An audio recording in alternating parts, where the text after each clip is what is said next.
Hello and welcome once again to another episode of what we like to call Buy It, Stream It, Skip It. So, yeah, we look at it's me and CP. Anyone who's familiar with my channel should know CP now. He's the twat from like a from growth. Autopsy, like a growth. So we did this last month. We thought we'd do it again. Just looking at a lot of the newer releases that we kind of missed on cinema release, but have kind of gotten around to because they've hit streaming and stuff like that. And yeah, we just want to talk about them, go through them. We've got 6 films that we're going to talk about, one of which CP's not seen, but I just threw in there because I wanted to talk about it. And we're also going to talk just a little bit about director Rob Reiner, who sadly passed away this week. It never sounds quite right when you say passed away, given the circumstances. It's not that he passed away; it's that he was taken. Yeah. Passed away seems a bit more gentle and the way it should be, but yeah, that's unfortunately not the way it was. So yeah,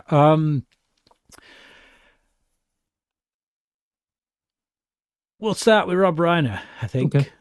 Yeah, so I just want to make sure that we're actually out there. So if anybody's watching, please do just leave a comment so that I know that it's actually going to my channel and that you can hear us and see us. Yeah. Oh, there we go. Comments up there. Let's see. I would assume so. Yes, it's because I'd clicked the private chat rather than the comments bar. So yeah, people were there. I just couldn't see them. So yeah, hello, Sean Sheridan. Black Bag. I like Avatar. He said Avatar 3 says too long but entertaining. Got Ages of Film, aka Clayton. Yo, what's up, guys? I smashed the like button. Glad to kick it up with you freaks. Thanks, Clayton. And the Marveland DC Marshlands. Hey, Brian, missed you on the last 31 and 31, but enjoyed your little cameo on Rudy's video. Thanks, man. Sam Moore. Rest in peace, Rob Reiner. Had a truly generational run at one point in his career. He will be missed. Yeah, definitely had a good run. Maybe not so much later on, but yeah, definitely late 80s, early 90s. How's it going? And let's see. Your updated thoughts on Back to the Future and Titanic. I'm not here to discuss them today, I'm afraid. Just the new stuff. So, still great movies.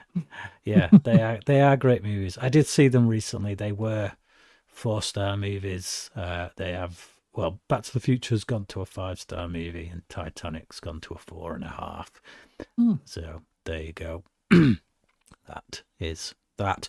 But Rob Reiner. Let's have a chat about Rob Reiner. CP. Yes. Initial thoughts on director Rob Reiner. Let us just flip up that image of him. I think right there.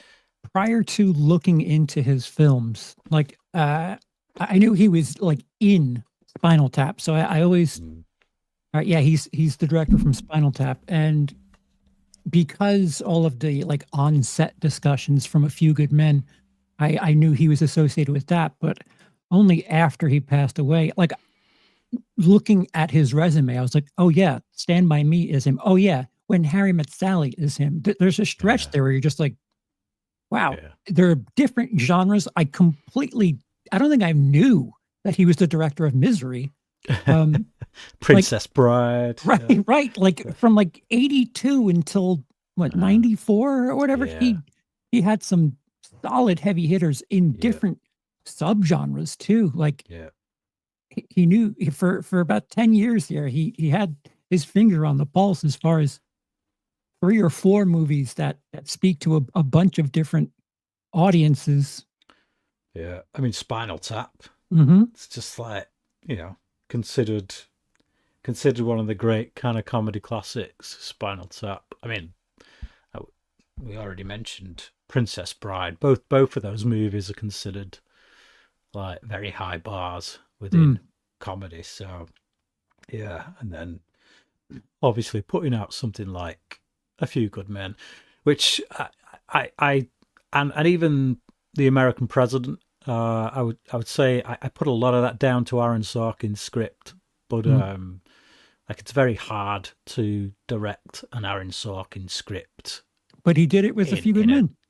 Yeah, I was actually gonna say it's very hard to direct it and make it a bad movie if you just follow the dialogue and have the actors speak the dialogue, then you're gonna get something. But certainly I think his work with the actors in that film and his staging of it,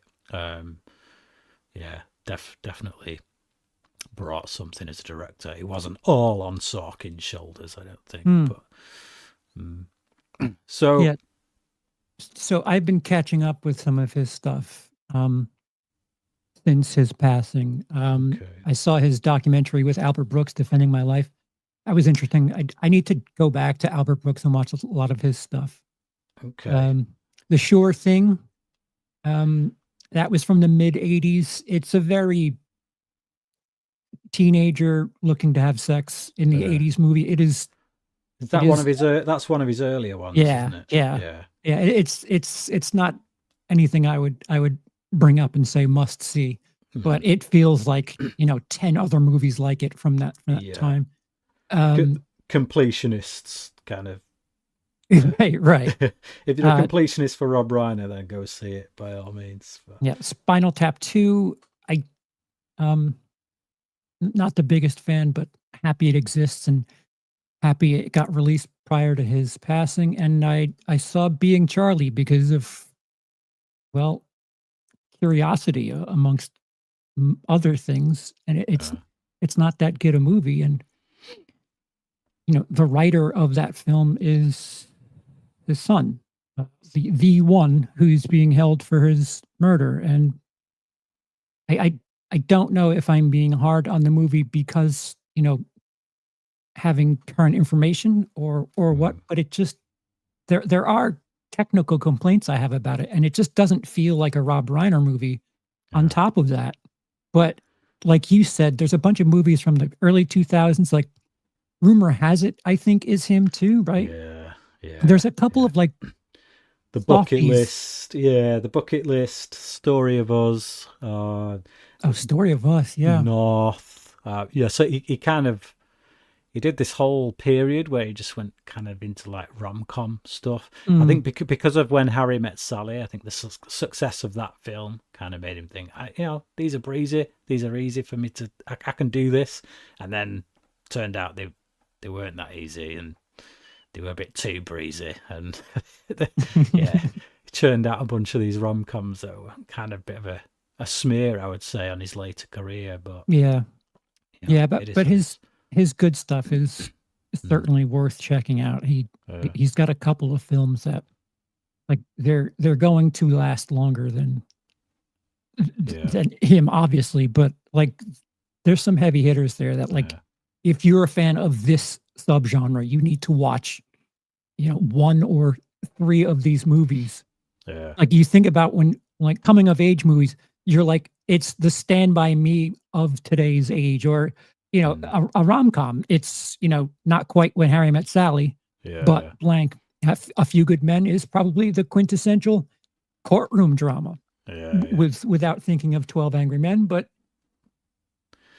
although I mean, even 12 Angry Men though, it's like they're not really in the court, are they? They're in the back room discussing. It's like when you think courtroom drama, you think let's see the prosecution, let's see the defense, like in terms of lawyers kind of arguing it and stuff. But when somebody says courtroom drama, for me, I instantly think of A Few Good Men. And mockumentary, you think of Spinal Tap. Like there's a bunch of things that you need to bring Rob Reiner up if you're talking about like some of the greats and some of these subgenres, and that's incredible.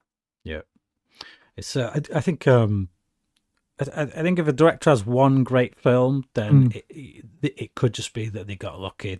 The stars aligned and things just fell into place, and that's great. If they have two great films, then it could have just been a fluke. I think once a director has three great films, then I think they're in the conversation to be, even if the career dips down the pan, I think there's conversation to be had that no, they deserve to be. I don't think you can just release Get Out and be declared the next John Carpenter, just to catching strays already. It's just as an example that comes to mind, So, but yeah. So, given that this is buy it, stream it, skip it, give me one of each for Rob Reiner. Which out of his films, which is the one you would buy? Which is the one you would definitely stream? It's definitely worth people taking a look at, but not necessarily keeping. And which is the one you would skip? So A Few Good Men is buy it. Believe it or not, Misery is probably stream it. And The Sure Thing is skip it. Right. Yeah. I'd go A Few Good Men, buy it. It seems to be the consensus. I've talked with a few other people this week, and A Few Good Men always seems to be one that comes at the top. I would be inclined to agree with you as well on the stream it in Misery. It's like it's a 4-star film, but I don't feel the need to have it on display or own it. Or it's like a really solid example of the genre. Great performances, really well done. So yeah, I can understand why for some people it'd be like their favorite or whatever, but. Yeah, I just think it's definitely worth watching if you're not seen. And for me, as much as it pains me to say it, because it's got my beloved Michelle Pfeiffer in there, The Story of Us was just a dire film. It was one of them movies that I just forced myself to watch to the end because I am the Michelle Pfeiffer completionist, and it was just, the whole thing was just like, it was done in this like documentary kind of style where they're as if they're being interviewed, and then we cut to their lives, and it didn't fit for someone who's actually done those mockumentaries that kind of work. This felt very staged, and didn't feel, it didn't need that style, and it ruined it, and it felt a bit off all the way through, and a bit cringe, I would say. So yeah, that'd be my 3. But there we go. Let's get into one of our movies that we've seen. We'll start with Black Bag. Steven Soderbergh. Speaking of directors that had an absolutely phenomenal run, you look at late 90s through to the mid noughties. I thought Steven Soderbergh had a fantastic run, like Out of Sight and Traffic, Erin Brockovich, just a whole string of films that were just like really great movies.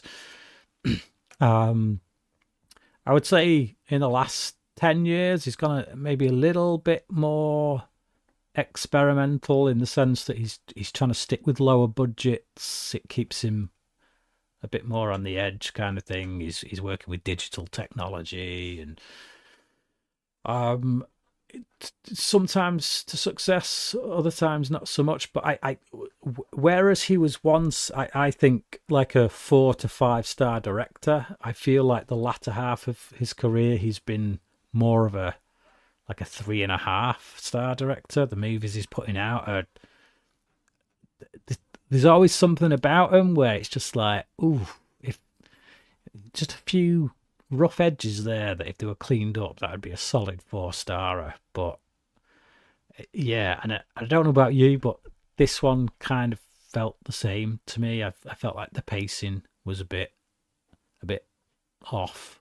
Just like it didn't really have the sense of urgency that a film like this should have. You know, you think espionage, thriller kind of things. You should be on the edge of your seat, kind of thinking, oh, they're up against it. And I feel like because the two characters, you got this Michael Fassbender's husband to Kate Blanchett's wife, both spies, and is one of them dirty? Is one of them like a undercover operative for the enemy?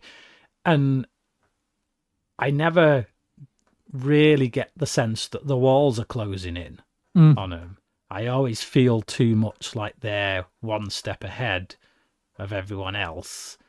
So great performances, really nice idea. I like the dinner table scenes once you get these people together and they start using psychology to unearth stuff about them and that.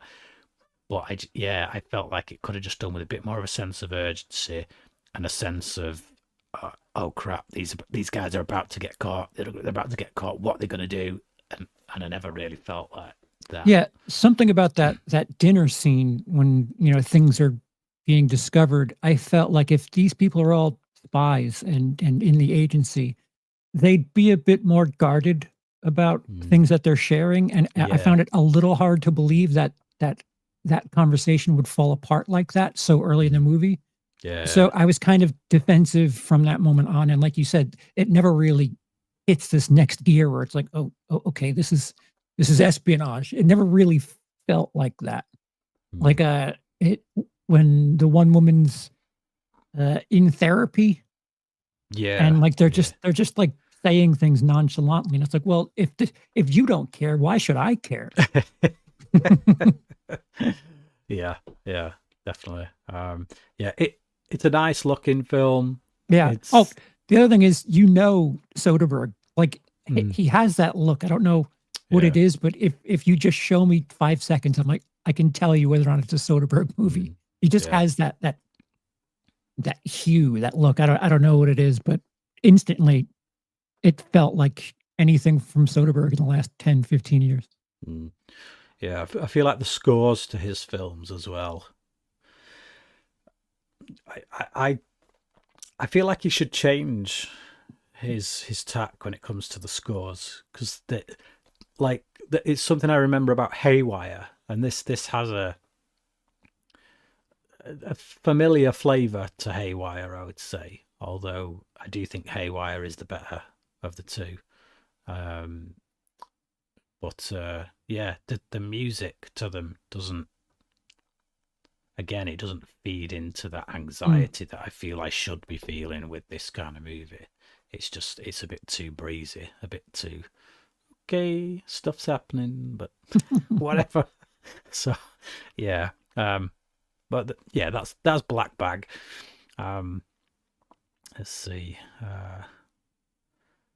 Doppeltest Spiel. What's this? Surprised the Big Eastwood fan in you doesn't love the Dollars trilogy. Yeah, sorry. Just don't. Good, the Bad, and the Ugly is great. Did something come up that I missed? What? The Dollars trilogy? Yeah, nothing to do with what we're talking about. But hope you both are doing great. Yep, we are. Yes, Paramount or Netflix. You should buy Warner Brothers again. It's not really what we're here to talk about, Adam. To be honest, we're just here to talk about these movies. So if you wanna chime in about these particular movies we're discussing, then that's great. I got nothing against the questions. It's just I want this to be done like by. I give this an hour and a half, and if we start kind of veering off into all the random questions that don't really have anything to do with the movies we're talking about, then it just becomes like, oh no, 3 hours later, it's like, I gotta put my kids to bed. So, yeah. All right, let's move on to the next one, which we'll go Fantastic Four. Going by the time in which I saw them, because Black Bag I hadn't seen in forever, and this one is probably the second oldest of the ones I've seen. Right. Yeah. Or oldest that I've watched. I don't know what I'm saying. Yeah, it's like, I mean, I know you were never as big into the comic book movies as I was. There was a So stretch there in the yeah. 2010s where like, right when the Avengers got huge, Mm, I was into it, but mm, at a certain point, I was like, enough already. yeah. So, yeah, I have fatigue at this point. Yeah. I I liked this movie. I actually liked it quite a lot. Like more than I was expecting. I'll say that much. Oh, by the way, it seems we didn't say it. Forgetting the premise of the show. Stream it. Black Bag, stream it. Yeah, Yeah. Black Bag, stream it. Yeah, stream it. Watch it once and then move on. Fantastic Four First Steps. It's the third go around now, fourth if you count the movie that they made just to keep copyright and then got assigned to the scrap somewhere and then was eventually released on YouTube, which I have seen, and yes, it is dirge. But they all seem to have a very familiar flavour to them, these Fantastic Four movies, irrespective of who's made them and whatnot. There's just something very soap opera-esque about that family dynamic. But of the Fantastic Four movies we've had, I will say this does it the best. I I kind of like the retro period Mhm. kind of, like, you can't place it. You can't really place what time this is from. It's almost like the Jetsons kind of Yeah. vibe The about the it. 60s idea of what the future is. Yeah, definitely. And so I like that visual aesthetic. I kind of like what they do with Galactus, although it still does kind of feel like what they did with him in Fantastic Four: Rise of the Silver Surfer. It's just this time the Surfer's female and Galactus is an actual huge man that you can see. But beyond that, it kind of has the same vibe, the same dynamics between the characters and that. So this is one I was never excited for, just because Fantastic Four doesn't really excite me all that much. And yet, I watch it because it's a Marvel movie, and yeah, even though they've had a slump in recent years and I'm not as excited about them anymore as I once was, I will still watch each one that comes out. And I was mildly surprised by how much I was actually going along with it and enjoying it. And I think the cast is good. I think the visual aesthetics are pretty good. And I think the story is solid enough. I like the fact that it revolves around this baby. The family unit are coming around to save this baby, and I think expressing the importance of mothers, fathers, family dynamics and whatnot. I think yeah, it was nice. It was, for me. It's a stream it. I definitely wouldn't feel an urge to buy this, but happy I watched it, and I would recommend anyone giving it a go. But what about you?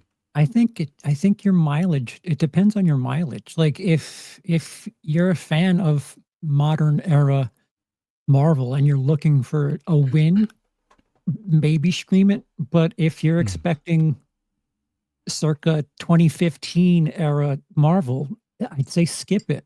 Um, After I was done with this, I couldn't help but think, now how much of that did I need to see for the next thing? Like they're like, it feels like after every one of these movies lately, even this one included, there's that Men in Black wipe your memory thing where it's like I don't know what I just watched. I don't care.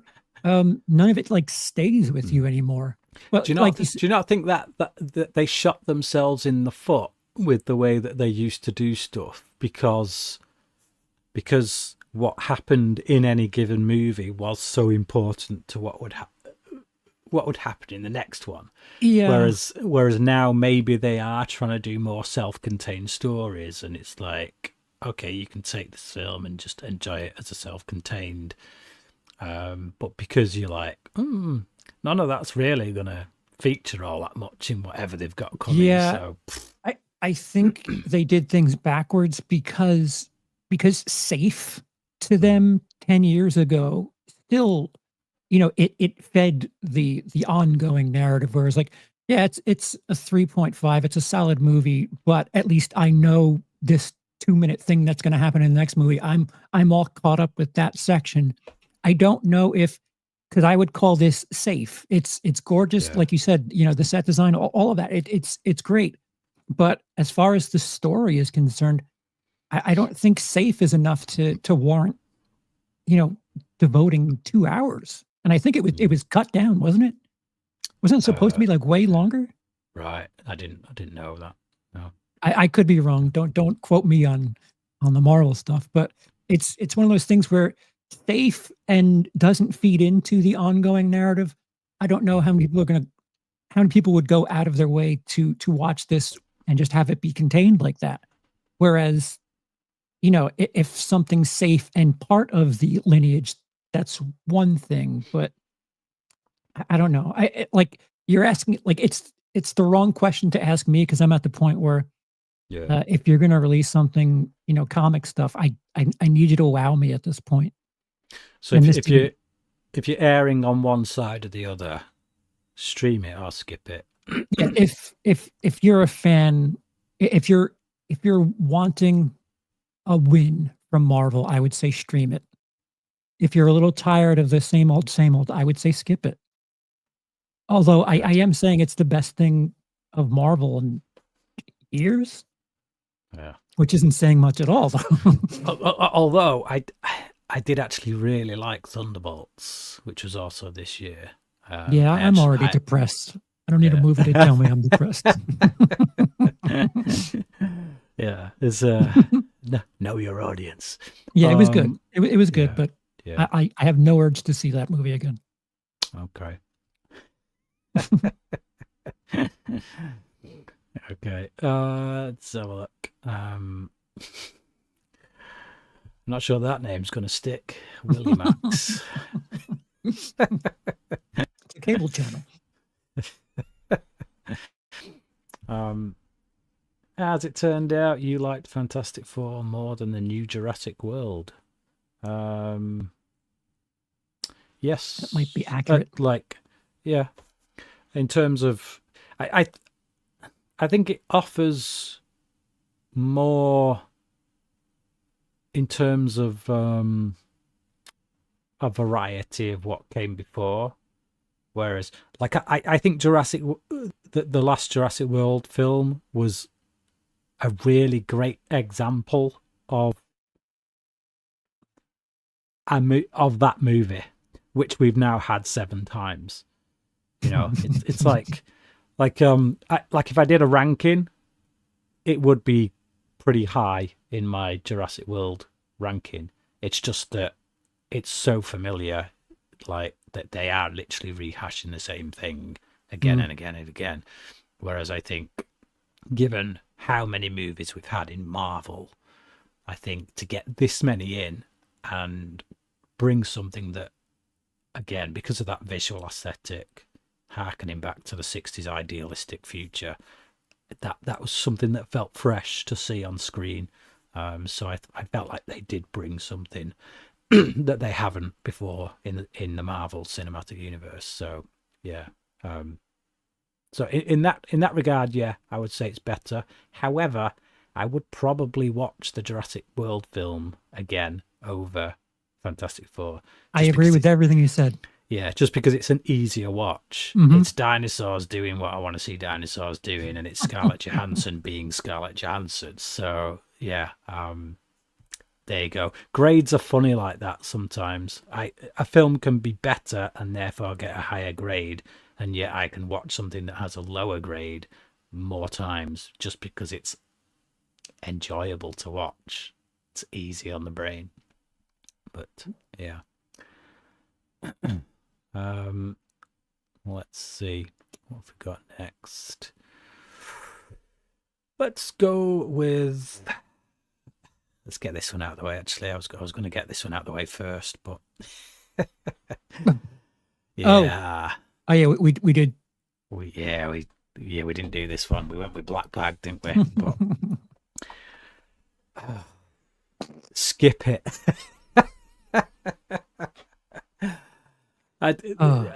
I'll say one thing about this movie. Rosamund Pike. Great. It's a funky accent she did there. Yeah, it came and went a little bit. Oh, I thought she did a phenomenal South African accent there, to be honest. I thought her accent was on point for the most part. There was times where I was like, that word didn't sound right. Couple of times, but you know, I ain't going to be jumping into the arena trying to do a South African accent anytime soon. So no, it's because I speak to a South African girl once a week, right. And there are certain words I'm like, that doesn't sound the same. So like, if I didn't have that experience, it might be a little bit different for me. And the other thing was, when I was watching this, I forgot that what's her face wasn't in the sequel. Like that's how in tune with these films as I was. Which one? The redhead. Isla Fisher. Yeah, she wasn't in the sequel, was she? She was in the second one, wasn't she? I don't think she was. I'm sure she was in the second one. In the jail, someone else shows up, and she was in the sequel. And I only thought of that when it happened. Ugh, man. Oh, what is her name? I'm doing a disservice to the other this one. Actress. The other lady. Yeah. I can see. No, I can't see. I don't know what her name is. No. I can't find it. No idea. Is her name not even on the credits there? I don't think it is. It should. No, because she was a second act show up. Yeah. Right. Well. Can't find it. Yeah. Just everything about this movie was bland to me. I just, like I say, anytime Rosamund Pike was on screen, I enjoyed it. And you know, I enjoy watching a few of these actors actually. Lizzie Kaplan. Lizzie Kaplan is the other girl. Yeah, she was the other one. Like there's a few sequences with Woody Harrelson that I enjoy, but that's mostly just because of the fact that it's Woody Harrelson. But like there are scenes in it like character death that has no weight whatsoever because I just don't care. And you know, while the cast are all kind of standing around this person as they die crying, I'm just like, get on with it, guys. Just move along, because I just don't care here. And I should care, given the actors that are involved. I should care, but the film just doesn't make me care. And I spend most of the running time thinking that this just has a serious Fast and the Furious vibe, but for magic. Like, I wouldn't be surprised if in 2 films from now, Rosamund Pike is part of the team. Oh yeah, helping them out. You know, she'll they'll bring her back and they'll need her for something, and she'll end up she's not that bad after all. And by part 7, she'll be one of the team, and she'll be like friends, best buds, and they'll all forget that she tried to kill him and all this, that, and the other. It's like I feel like the MCU led to Fast and the Furious kind of becoming like this wider thing. Oh, we're going to make it this huge team, which everybody and his dog comes on board. And then because of that, other franchises gone, ooh, okay, we can do some of that. And it's like now they brought in the new breed. So they're all together, and it's like, so they can go either way if they want to. You know, if the old guys don't want to come back in the next one, they could just stick with these 3 newbies. But if they do want to come back, then great, everybody's welcome, and we'll have this whole thing in which villains are no longer villains, and we'll be pulling heists in space and all this kind of stuff. It's just, I skip it. I'm not impressed by magic. I'm sure there's people that really enjoy magic, and maybe this would be a more fun experience to you. But like you said, the movie like tells you that something's important, and it's like I don't believe you. I don't care the way you're trying to tell me that this is important, and you really have to suspend disbelief, like really strictly. Big time. So, I mean, if you can look past some of these things, yeah, you might enjoy the ride. But I know this is a skip it for me. Yeah, like this. I don't like. They want it to be this adventure movie where one clue leads to another location, where they find another clue which leads to another location. But we're told that it's what they called this secret group up in the echelons that no one ever meets. They're the ones who are putting them onto this stuff. Oh, right. And at one point, one of them reaches into this thing and finds this map, and it's like, so this guy, Morgan Freeman, who works for these people, he's there waiting for you to show up. They've sent you there to find this clue that he seemingly doesn't know about. Right. Why don't they just tell you? Right. Why don't they just give you this information? If they want you to stop this woman, genuinely stop, they've got all this info on her, which they've hidden this thing that he then reaches in and finds because they worked out the clue. You want them to have that information, so just give it them and then tell them to go and stop her. Like, the other thing is they're like out of practice. They haven't spoken in years, but sure enough, if they get a doodled on card as an invitation, they'll all show up together. Like, oh, is that all it needs? Yeah. You wouldn't think of this as a trick or I don't know, a trap. Literally the level of planning and the need for like just random stuff to not derail it that would have to be in play for them to carry out such a ridiculously intricate plan with so many moving parts and so many people involved. It's just, like you said, suspension of disbelief is like... Yeah, they plan like major things overnight. And it's like, oh, you're in a completely new country and suddenly you're going to plan this event at this museum or something? Oh, just no need to give anyone notice, huh? Okay. Yeah. It always depresses me when I watch a film like this because millions was spent on it. Absolutely millions. And it, for whatever reason, it gets bums in seats. It's a third film in a franchise, so people must be watching it. If the studio is willing to still fork out millions to make this, then people must be watching it. And it's like, why? Why are they watching it? Why do we still live in a day and age when a studio spends on this one film what several studios could spend making 20, 30 lower independent movies? There's 50 Blumhouse movies. Yeah. It really is. I'm not even joking. It's ridiculous. Absolutely ridiculous. But yeah, skip it.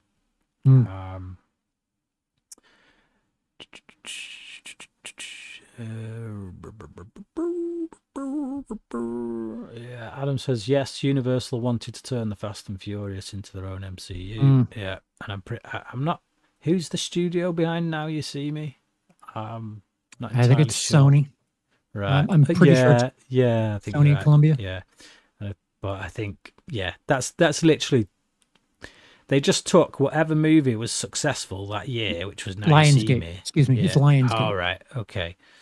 So this movie was Now You See Me was successful, and they thought, "Ooh, okay, franchise. Oh, now we've got a franchise. Let's swing it in the vein of Fast and Furious because everybody's doing that these days."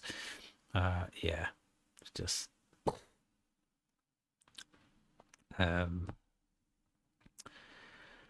Let's have a look. Did you catch the Supergirl trailer? I did. Yeah. I'm ignoring my own rules here by sidetracking. Stop it, Daniel. Stop it. We're not talking of those things. Just stick to the movies at hand. But yeah, it felt very Guardians of the Galaxy, I'd say. Mm-hmm. And I'm not sure that that's a good thing, but not Mm-hmm. because Guardians of the Galaxy is bad, because it's not, but can we just let films have their own identity and not take them from others? So, right. I'm going to go with the next film. So we got 3 films left. 2 of them CP's seen. 1 of them just me. You could do the other one if you want. The one that I'm going to do Predators, I think. Oh, okay. So Predators. This is one that most people watching may not have even heard of. It's a documentary. It's so how do you start talking about this movie?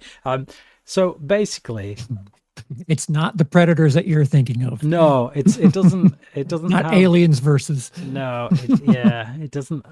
It doesn't have Arnie in or anyone like that. But so it's a documentary all about. Well, it starts off being about the show To Catch a Predator, which was I imagine we got it over here on one of the like Sky type channels, but it wouldn't have been on one of the main channels that we have, what we call terrestrial television. But yeah, huge in America, absolutely huge in America. In which, undercover camera, they'd catch these pedophiles who, and they'd use a decoy, have the paedophile come to the house thinking they were going to get something, and then I can't remember the name of the host of that show. Chris Hansen. Why don't you have a seat? Yeah, Chris Hansen. That's it. So he'd come out. So why don't you have a seat? And then grill him and stuff. And obviously, like I think that the attitude from most people was like, yeah, great stuff. Get them, get those sick, twisted, vile human beings and all that. But then the documentary kind of takes a turn because it looks at that, it looks at the impact of it and the making of it, kind of thing, almost like, interviews some of the people who were involved in the making of it. But then it starts to look at the realities of making a show like that, and the damage done to society, to the individuals involved, to the people who made the show, then the director reveals something in the second half that kind of floored me a bit. I was like, okay. Yeah, so the director reveals, I mean, spoilers for anyone who's not seen this, because there is something I do want to get into that for me was the most fascinating part of the film. The director does reveal that he was a victim of a predator when he was younger, and it's weird because the film it constantly makes you flip flop in terms of where should I come down? Like, should I? Because at first you're like, yeah, Chris Hansen, go get the predators, and then you're like, oh, actually, his methods here are questionable at best, and there are more victims here than just simply the kids that these people may have gone for had they not been entrapped into doing it. And then you're like, well, actually, I'm not sure I want to be sympathizing with these people. You don't make me do that. I'm not going to do that. And then you find out that the director himself was a victim, and it's like, and then you go down the road of, okay, well, if someone in his position can come to a place that is more of grace and not necessarily forgiveness, but a desire to understand rather than simply, stick the devil's horns on these people and say, right, let's cast them out and shun them and whatnot. And so it has you flip-flopping in terms of what is the correct approach, what is the right thing, what is how should this situation be handled, how should these people be handled. And for me, one of the most interesting sequences in the film was when they follow this. So there's a YouTuber that I didn't know about. I'd never seen him until watching this film. But Skeet or something Skeet or Skeet Hansen. He's like a yes, right. He does like a comedic version of Chris Hansen, but he's really catching people. So he's doing a character, but he's legitimately. Yeah, I just a douchebag. I'm sorry, but just I got to the end of his sections and I was just like, what a repulsive human being. Like literally in the midst of someone kind of realizing that his life has fallen apart, admittedly because he was doing something he shouldn't have done. It's like all humanity goes out the window and he's like, by the way, you've been skeeted. And it's like, dude, this guy's like at the lowest point of his life and you're chasing your clickbaity kind of stuff. And he's like, yeah, you've been skeeted. But so that made me feel some stuff. But yeah, so during that sequence, the guy the woman that this skeet guy uses as the decoy, she... And again, this is editing for you. We don't know in which order she said these things. We don't know how, So I think I know where you're going because I was kind of floored. Yeah. Go on. So she it's great because it really does bring to the forefront the very thing that the film is really all about, which is that people can be rightfully angry and maybe even justified in wanting what looks more like vengeance as opposed to justice. And yet people can also come to a place of grace, maybe even forgiveness, or an attempt to understand what you would call maybe a more loving attitude towards these people.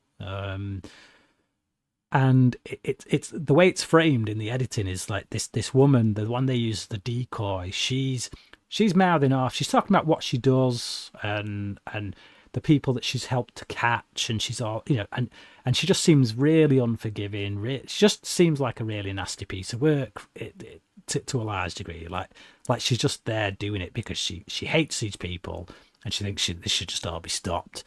And she doesn't look that bright, whatever. It just seems like someone that is just there for a paycheck, maybe. And then she drops the bombshell that she too was a victim of a predator. And then in that moment, your whole feeling or at least my feeling towards it kind of shifted, where it became one of understanding. And it's like I think because of the editing, you start to judge this woman, and then she gives. There's also that question after that segment where the filmmaker asks her. He says, these people are humans, and she agrees with him because she thinks he's talking about the victims, and she's like, these people need help. And his question, the way he asked, he was talking about the people that get caught. So they were saying, they were being empathetic, but about two different ends of the spectrum, which was really, really wild. There's also, it made me feel dirty when they have the guy and his face is blurred out. So the producer of the film has to get him to sign to have the release. And then, for to have his face in the film. Yeah. And they're like, so the thing on the internet, that's going to go out to the world. There's nothing we can do about that. That's going out. But I need you to sign this to be able to put your face in the film. And the guy's like, wait, what? I have to sign to let my image be on the movie, but the internet is going to see all of it no matter what? It was just like a really weird, like, I don't know how you're supposed to feel at that moment, but it's like, what? It's just in that one scene, it highlights everything that is wrong with the current state of the world, in terms of media, in terms of people, in terms of the internet, like there used to be rules to things, there used to be procedures that protected people, and I think because of, like, I would say the mid to late 90s and onwards, all those rules have been torn down because of shows like To Catch a Predator and, you know, like Jerry Springer and things like that. It's just we've lost our humanity, our ability to be humane. Even and I know that a lot of people would watch this and say that, well, some people don't deserve that humaneness, that humanity. And it's just like, yeah, but what does that do to us, though? Like, if we lose our ability to be humane, even to those that, you know, are the worst of the worst in society, or what we deem to be worst of the worst in society, then how are we any better? That's the question it raises for me, at any rate. That's what I leave the film with. And I think it's interesting that the film ends with an interview with Chris Hansen, and just I don't feel good about him.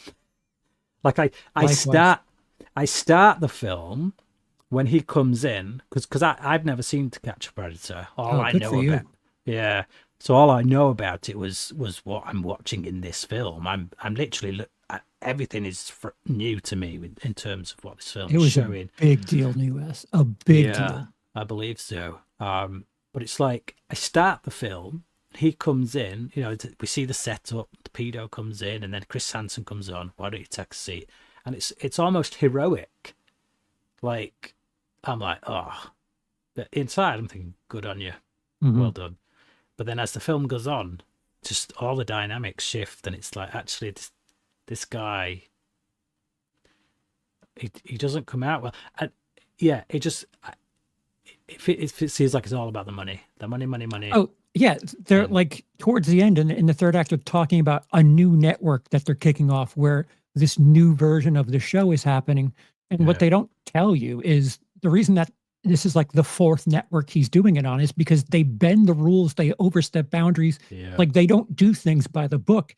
And the way they're talking about, you know, these shows and the audience, you're not doing this to catch people, to make sure you're keeping the streets clean. You're doing this because it's a moneymaker, and that's like really filthy. Yeah. It's just, you can do the right thing for the wrong reasons. Sure. And I think when you do that, you make too many compromises, and the right thing becomes sandwiched between so many wrong things that it loses all its meaning, loses all its purpose. And some people can do the wrong things. Fuzzy. Yeah. Some people can do the wrong things with the best intentions. Right. And, you know, it's well, like that, I don't like, I don't like the way I felt after watching this, but I feel like because there's these gray areas with the rules, there was someone who was 18 and with a 15-year-old, but it was like, it was legal in one state, but illegal in another. And that kid's life got destroyed where I forget which way it was, but as far as where the girl was, it was legal. So like if it's legal by the letter of the law, like how it's just, I think if someone's curious, you know, maybe we should rehabilitate the person rather than, I don't think there's, you know, one size fits all way to handle all of these. I really think that, you know, it's a case by case basis, and you know, And I think as well, to a certain extent, these people, not all of them, Right, but right. some of these people are victims of the society in which they live, because they've become isolated. They live in a world that just isn't kind of, it's not catered to them, in the sense of, I don't mean like in terms of what the sexual preferences are, but just in terms of like operating, functioning, being Right. able to function in the world. And because of that, they retreat to behind a computer. And then once you're behind a computer, you see things, you follow that rabbit hole, and Right. 3, 4, 5 years down the line, you're doing things that 5 years ago weren't even a thought in your head. Right. And and that's It, the devil in the machine, so to if speak. if you don't have any malicious intent, but you have something going on in your head that like you need to talk it out with someone. Mm, Like you should be able to talk with someone, but like mm, apparently the way it is right now, having that conversation like immediately gets you in trouble. And I don't know if that's the best way to do things because mm. people won't have that discussion because of, it's as bad as you doing the act, you bringing it up. Yeah, And I yeah. don't know if that's completely fair. If someone's trying to figure out what's going on in their body and being like, I have this curiosity, but I don't know what's going on. Mm, Like, how do you help that person if they're yeah, willing to talk about it and only talk about it? yeah. And it's just, you know,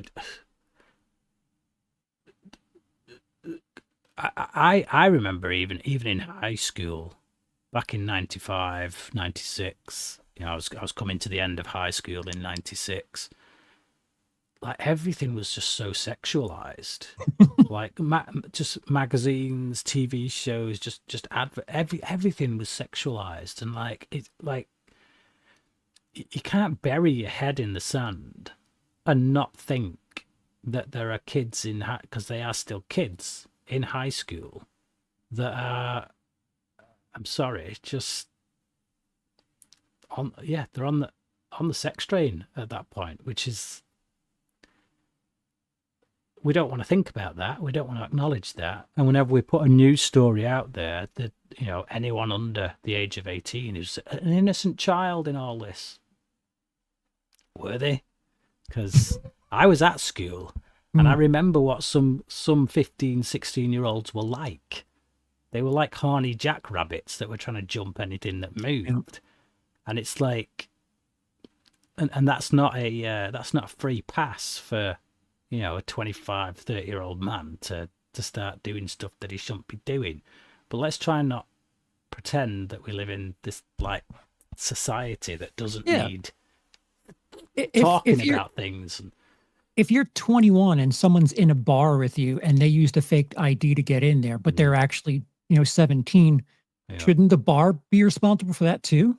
yeah, If someone used a fake ID, like yeah, what type of what lengths are you supposed to go to make sure the person you're speaking to is on the up and up, especially if you've met in an adult establishment? Like I just don't think there's one size fits all. I think it's really nuanced, and mm, this movie had me thinking for days after seeing it. yeah, yeah. It's. I would. I'm not going to put it in the buy it camp just Right, because it's a documentary. right. I don't tend to rewatch documentaries. It's not something like it's just, it's a very high stream it. It's a very definite look. If you see this in your streaming feed, stream it, watch it. You need to watch it. It's one of those films that I would say is a necessary watch.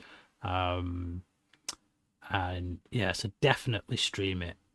Uh, if if you can get access to it. So Right. And I give it 5 stars. It's currently in my top 5 of the year. right, Um, I like you said, I don't know if anybody should own this, but I think people should watch it. Like I really yeah, think yeah, if you're only going to watch one documentary this year, I really think it should be this yeah, because you're not going to feel great about it, and you're going to ask some questions that you didn't know you were capable of asking. But hearing different perspectives, and I think the thing that's great about the movie is it doesn't really take a side. it's just like, well, what about this? And then when it finishes telling you that, well, what about this?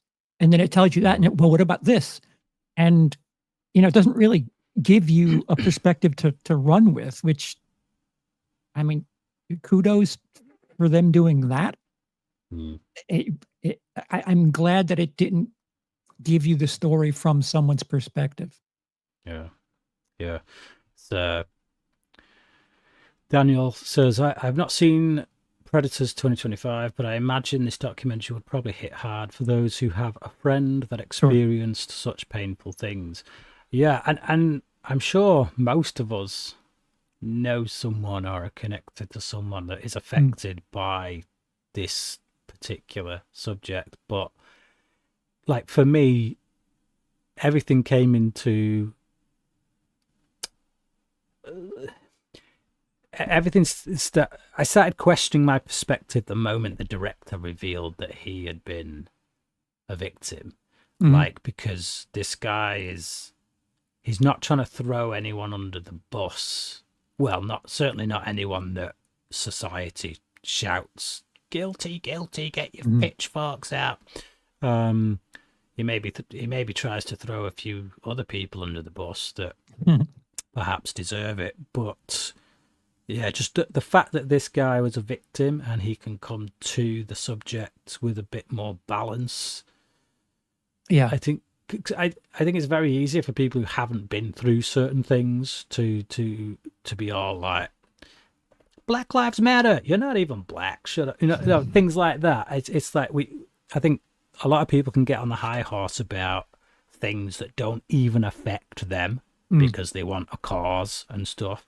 But when you've got this guy making a film about something that is very clearly close to him because he experienced it from the really nasty side, and yet he can approach the subject with compassion and reason. I think there's a lesson in that for all of us, I would say. Yeah. Any segment, you're second guessing what you're experiencing. And that's like going into this movie, I was like, oh yeah, Chris Hansen, catching all of the bad people. But within 10 minutes, I was like, ooh, you kind of creepy there, dude. I don't know how this movie's gotten me to see a really ugly side of you, but I see it. Yeah. Creepy Great. Chris Hansen interview. The way they staged it was pretty intense. Yeah, it was. Just the uncomfortable silence at the end, and then just seeing his slow walk.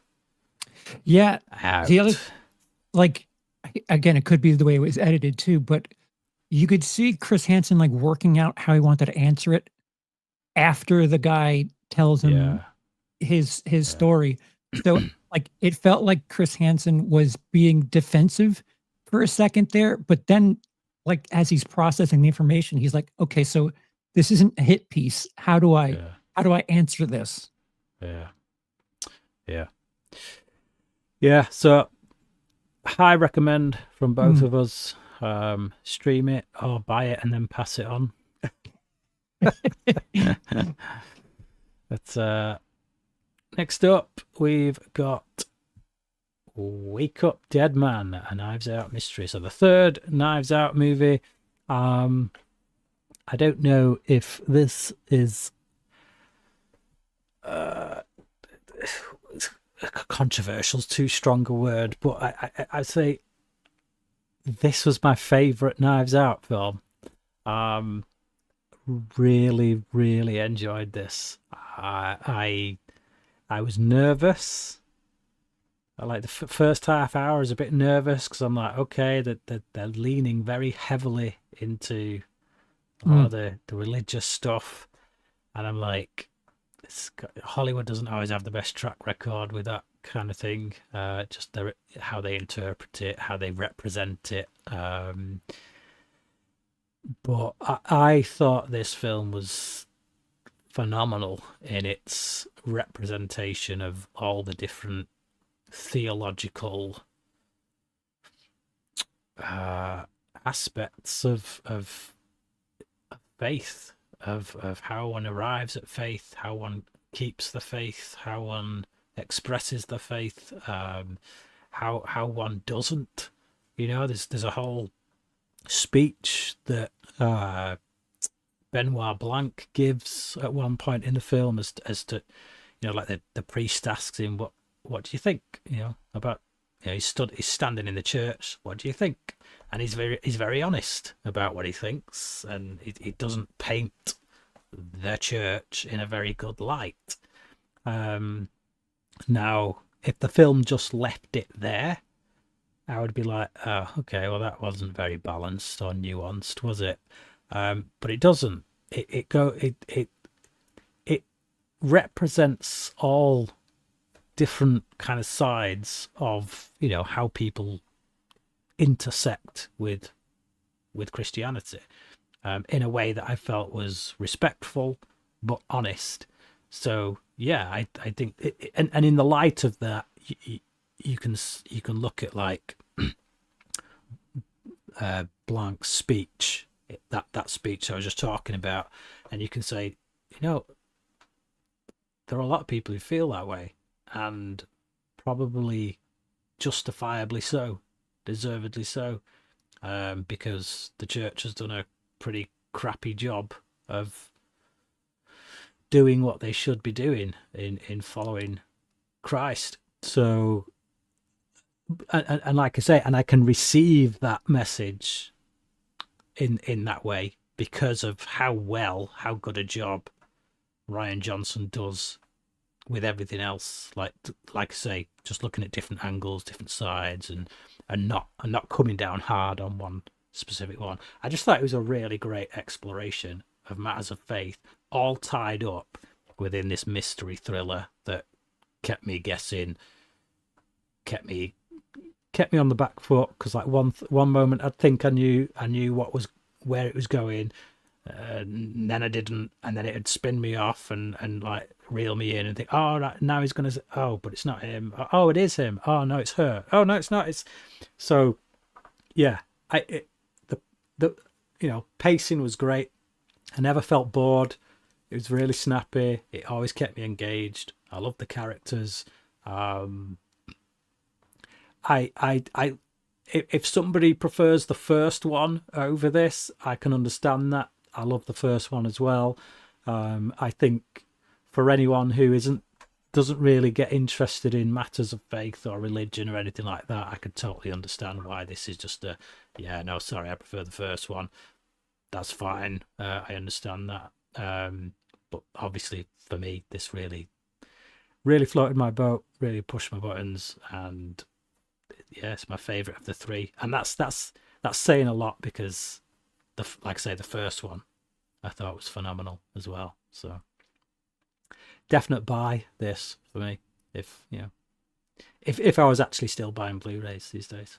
And if it were for sale, Netflix, they don't make their stuff on Blu-ray. No. I don't think. Sometimes they do. Like The Irishman was released on Blu-ray, so. All right. Yeah. That got a Criterion release. Sound of Music, I think, was. Yeah. Sound of Metal. I watched it in halves. Okay. And I need to rewatch it, I think. But at the moment, I still think the first one is my favorite. But it's not nothing against the movie. I enjoyed it. I don't quite have the same. Yeah. I'm not bringing the same set of emotions to it. I think because I watched it in two separate moments, might have cut up my experience in a way where I didn't experience it properly. So without seeing it again, like all the way through, my opinion can certainly change, but I certainly know that I liked it more than Glass Onion. Glass Onion, yeah. Yeah. But I really enjoyed the first one, but as of right now, with my two halves of the experience, I'll say buy it. Yeah. If you can find it. Yeah, buy a Netflix subscription so you can watch it. That counts. But yeah, You get buy all it three. so you can stream it. Yeah, buy it so you can stream it. Oh. Or skip it. Buy it so that you could skip it. Yeah, it's. I was really pleasantly surprised by it, and I think part of that as well might be because I went in with low expectations. Well, certainly lower than the first one, just because a lot of people that I'm friends with on YouTube that most of the time I'm in sync with have said that it's probably the weakest, but still really good, and like that it takes way too long for Benoit Blanc to rock up, and I didn't feel that time at all. Like when he rocks up, I was so engaged with the characters and what was going on with them that Benoit Blanc was just icing on the cake by the time he actually showed up. So that really didn't bother me that it took 40 minutes for him to show.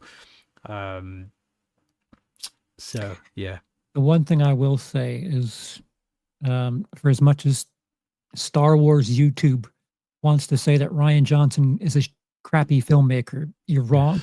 Yeah. You're very wrong. You're deeply wrong. I still think that Last Jedi was a very good film. On its own, it's probably the strongest of those three films. Mm-hmm. I just think if they'd have just carried on with wherever it was they were going, then like actually give that story a chance and see where it was going. But they didn't. They crapped the bed and they played it safe. Even if you're of the mind that Last Jedi is the worst thing he's done, what else has he done that's terrible? Yeah. I can't name you one thing that he's done that's like, oh, I don't want to watch that. The people who say that are the people who've only seen Last Jedi of his work and hate it because they're just Star Wars fanatics. And it's like, well, I thought it was a pretty damn good Star Wars film until they cocked it up with the... I mean, I say they cocked it up. I still enjoy Rise of Skywalker, but Yeah, I just think rather than just being a pretty good action in space kind of film, it could have been a really epic conclusion given what Rian Johnson set up in Rise of Skywalker is junk food. Last Jedi is a 5-star meal. It's a night out. Yeah. Last Jedi is actually about something. It's actually dealing with themes and ideas and trying to wrestle with something that is worth exploring. And not to the Star Wars fans, it's not. Yeah. Just very good point, Jaden. Yeah. There's also episodes of Breaking Bad that he's directed that have. I mean, he directed the episode that everyone loves, Ozymandias. The Fly is another one that people hate, but it's quite. I love The Fly. So I watched Breaking Bad for the first time beginning of this year. I finished it at the beginning of this year. And The Fly was one of my favorite episodes. Right. Because like if you don't have any kind of understanding of what cinema actually is, which is the expression of character, the development of character, and telling a story through images rather than just giving it all to you in dialogue. There's so much that is going on in that episode under the surface of these two men who are stuck in a room together trying to catch this damn fly. I don't understand people who hate that episode. I just feel like they don't really understand cinema. Because they can't blame writing for that. It's always bad writing. Yeah. What are you talking about? Yeah. These are films. Yeah, complete crap. Right, where are we on the... Why? Adam, keep asking me these questions, but I'm not going to answer them, mate, because I need you to stick to the films we're talking about. I said, it's like, I'll do a Q&A at some point, okay? Me and CP will come back on and do a Q&A at some point. Save those questions for then. So, hey, Crawling Chaos. Let's have a look. Here we go. I did enjoy Wake Up Dead Man more than Glass Onion, but the first Knives Out is my favourite of the three. Yeah, Mhm. and like I say, I get that. I would imagine that would be most people's feelings. I think Wake Up Dead Man's much more personal to me. I relate to it because of the subject matter, and I always think that's gonna sway you in a movie. I think when a movie can connect with you on a personal level, it's always gonna be higher. So I totally understand anyone saying the first one did it more for them. I will rewatch Wake Up Dead Man in the near future. It's good. Yeah, it is, definitely. I thought it was great how we got into the film through the young priest. Yeah. Because you got to bear in mind with each of these movies, Benoit Blanc isn't the protagonist. He's not the main character. He's a device. It's like with each of the movies, Anna de Armas in the first film, she was the main character. It was her story. It was her journey that we were following. Benoit Blanc comes in, moves pieces around to help us understand that journey. And he does the same here. It's the priest who is the central character. It's his journey. It's his kind of struggles with faith and the church and where he should be and this, that, and the other. It's his story. So, and that's what I love about these movies. I just think they're really great. What are you laughing at? Where have you gone? Yeah, you'll get to it. I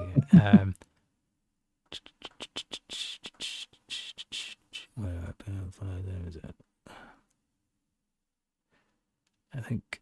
Where are we? Oh, did you guys? I did. If Hugh Grant is in Wake Up Dead Man, I missed it. Is it? See, you too. All right, good. I don't feel that bad then. Where? I don't know. Leave that in the comments, please, Daniel, because I didn't see him. Blimey. Right. Okay. Let's. Right. So we've done all the ones you have seen, haven't we? This is a good time to cover what Adam wants you to talk about. Yeah, Adam, I can actually cover what you want to talk about right now because I'm going to talk about Avatar 3.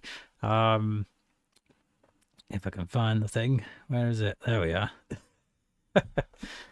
So Avatar, Fire and Ash, or Avatar 3. Obviously, it's the big film that's opened this weekend. You either love it or hate it, I think, with this franchise. It seems to be that way at any rate. Are you a lover or a hater, CP? I'm neither. Right. I'm not falling over myself to watch it or avoid it. If my uncle gets it, I will watch it, but I'm not. All 3 hours of it. I'm not going out of my way to watch it, that's for sure. Yeah. So I went into this having read a few letterboxed reviews. It was something I don't normally do, but given that I don't tend to review movies on my channel these days, I don't feel too restricted on myself in terms of reading reviews. So I read a few, and the general consensus seems to be that it's the weakest of the three, and that it kind of recycles the first two way too much. So I'll go in. I watched it this afternoon. Go into it, and it's a 3-hour movie, as I say. So first 2 hours, I was all in. I was really invested. I was really enjoying what was going on. I didn't see any of that repetition that people were talking about, that where they're just saying it's just a rehash of the other two. I thought it had its own story. It was taking the characters further on in their stories. It's an ensemble piece. It doesn't really feel like there's necessarily one central character, that the whole family gets their own kind of, each member of the family gets their own story essentially, and it's all interwoven. Really enjoyed it. For special effects, you don't really need to mention, because we all know they're going to be like absolute chef's kiss, which they were. I don't feel like I'm watching special effects when I watch it. I feel like I'm just watching these actual Navi people and stuff. So phenomenally directed and all that. So I didn't really, 2 hours in, I'm like, what are people talking about? This is great. And then the last hour, I was just like, oh, okay. I found That's how I found it. Yeah, that's what they were talking about. Now, I still loved this film. I will say it's the weakest of the three. The reason it's the weakest of the three is because of that last hour, in which you kind of do go, somehow they've managed to find a way to just end this with an amalgamation of the last act of the first film and the last act of the second film. It's like they've taken elements from the final acts of each of those two movies and condensed them into this one, which is a shame because everything, there was a whole film's worth of stuff there that was its own thing that was really great. That was like 2 hours of just, I'm invested, I'm in. And I was still invested in the final act, in the last hour where all the action's like really kicking off. But yeah, I couldn't shake that feeling that, okay, yeah, well, we've seen this before. But it's done really well, and I'm really enjoying it. And I still love these characters, and, whatever. It's like, so as an absolute fan of the franchise, because I do love the first Avatar film. I don't care what anyone says. I think the whole dances with wolves in space thing is just a lazy argument. Fern Gully in space, lazy argument. It's just, yeah. So many different films, so many films. Like, last year, Clint Eastwood did Juror number 2. Now, that's just a slightly tweaked take on 12 Angry Men, but it doesn't stop it being a really great film. I really enjoyed that movie. So yeah, it's a lazy argument. I think things get recycled all the time. It's just, did they do it well? I thought James Cameron did it well, and I thought Avatar: Way of Water is arguably a better film. I've only seen it the once though.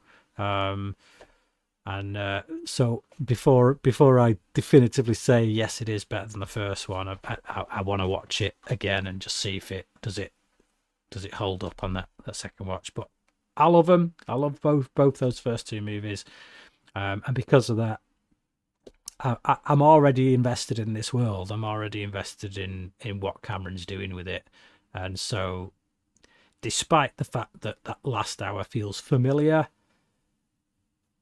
I'm still going to say buy it because I do love these movies. I am one of those unashamed Avatar fans who will be opening weekend when the fourth one comes out, and no doubt when the fifth one comes out.